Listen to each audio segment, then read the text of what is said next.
Hello, मी Swati mini व्लॉगमध्ये तुम्हा सर्वांचं स्वागत करते. आज मी बनवत होते नाश्त्यामध्ये डोसा आणि त्याची तयारी मी कालच केली होती. म्हणजेच तांदूळ भिजत घालून संध्याकाळी बारीक वाटून घेतलेलं. सकाळपर्यंत पीठ छान तयार झालेलं. त्यानंतर मग मी डोसे बनवायला घेतले.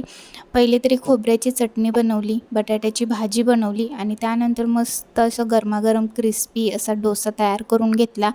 आणि असं काहीतरी नाश्ता बनवायचं म्हटलं की किचनमध्ये सगळीकडे पूर्णपणे पसाराच पसारा होतो किंवा भांडी पण भरपूर अशी पडतात. तर बघू शकता मस्त आणि क्रिस्पी असा डोसा तयार झाला होता आणि पोटभर असा नाश्ता करून घेतला. त्यानंतर किचनमधलं मी सगळं काय आवरायला घेतलं आणि डोसासुद्धा खूप छान झाला होता, एकदम टेस्टी नाश्ता झाला. त्यानंतर मग मी किचनमधलं आवरायला घेतलं. किचनवरती इतका सारा पसारा पडलेला ते सगळं आवरून घेतलं आणि भांडी घासून घेतली. किचन छान स्वच्छ करून घेतलं. मिनी व्लॉग इथंच एंड करते. कसा वाटला नक्की सांगा.